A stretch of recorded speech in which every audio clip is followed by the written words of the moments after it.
Assalamualaikum warahmatullahi wabarakatuh. Selamat siang teman-teman, semoga kita selalu dalam lindungan Allah SWT dan diberikan kesehatan. Dalam kesempatan kali ini, saya Sofi Rahayu akan membahas tentang pengembangan kurikulum. Secara formal, kurikulum sejak zaman Belanda sudah diterapkan di sekolah. Artinya, kurikulum juga sudah ada. Dalam perjalanan sejarah sejak tahun 1945, kurikulum pendidikan nasional telah mengalami banyak perubahan, yaitu pada tahun 1947, 1952, 1964, 1968, 1975, 1984, 1994, 2004, 2006, dan yang sekarang yaitu kurikulum 2013. Kurikulum pra-kemerdekaan.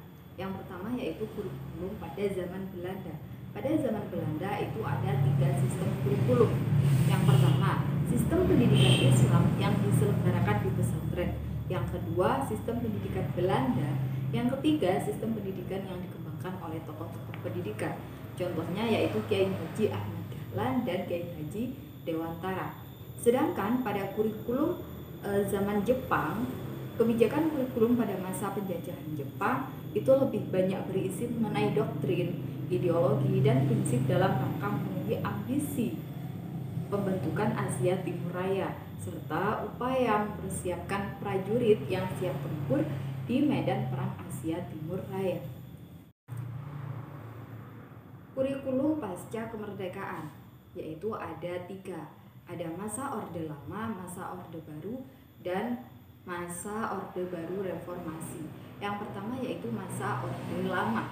Di masa Orde Lama yaitu ada rencana pembelajaran tahun 1968. Di sini itu adalah kurikulum pertama yang ada di Indonesia.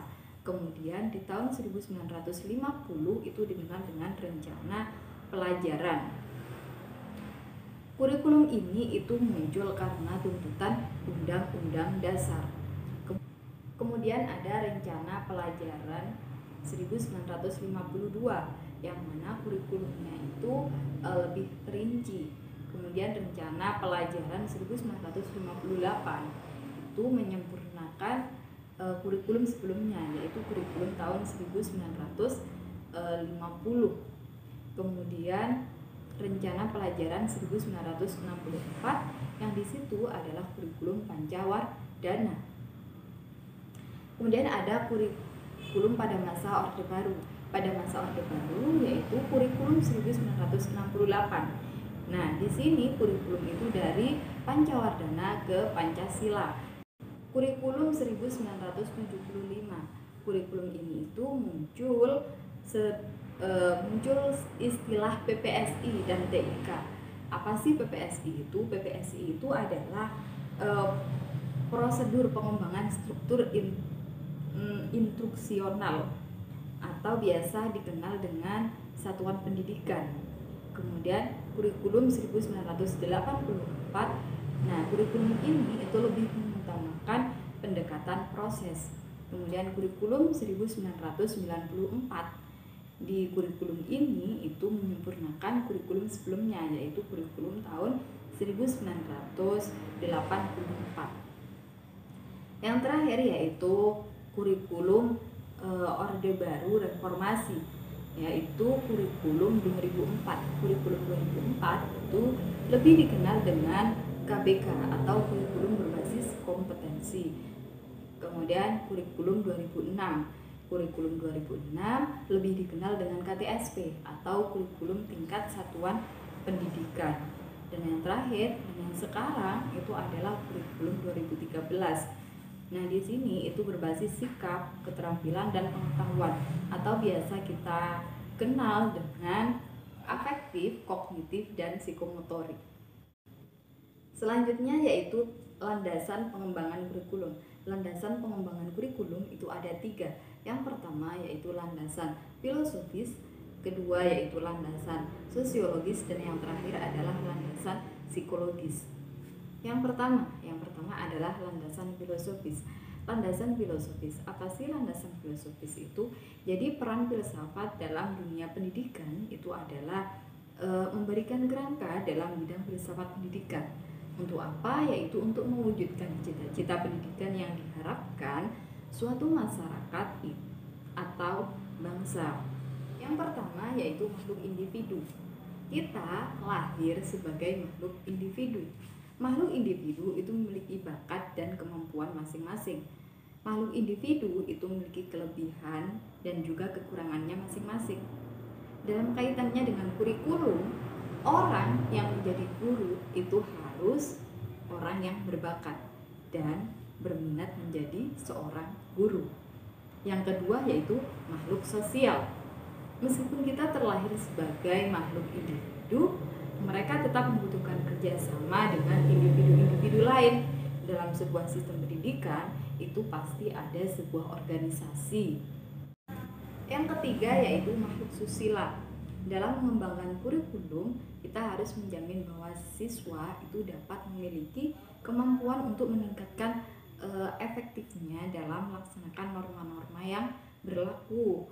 Jadi pastikan bahwa siswa akan memiliki kemampuan untuk menghormati orang tua. Yang terakhir yaitu makhluk religi.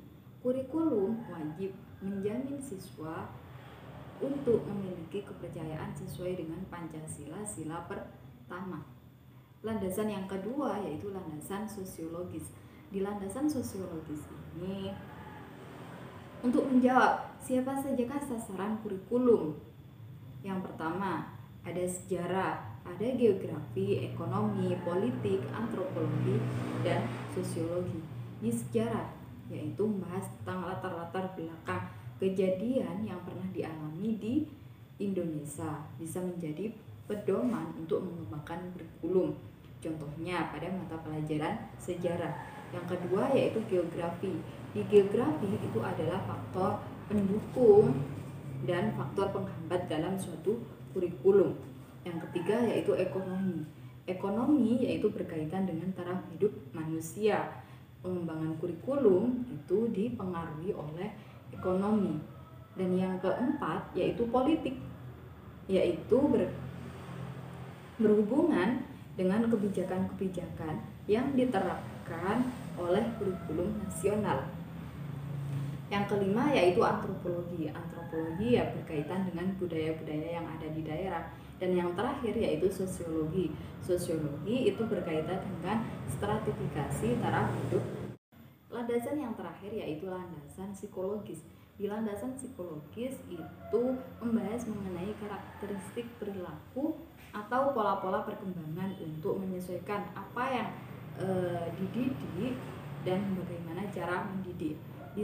Di landasan sosiologis itu ada dua, ada behaviorism, ada humanisme. Di behaviorism itu berkaitan dengan tingkah laku, yaitu ada hukuman dan ada reward. Sedangkan di humanisme, kurikulum itu lebih memberikan jaminan bahwa semua bakat dan minat siswa itu bisa terlayani. Selanjutnya yaitu kurikulum masa depan atau biasa dikenal dengan kurikulum masa yang akan datang. Kurikulum masa depan yaitu kurikulum yang merangkumi pendekatan yang berpusatkan pada murid dalam membolehkan mereka memahami kekuatan dan masing-masing serta berupaya belajar sepanjang hayat.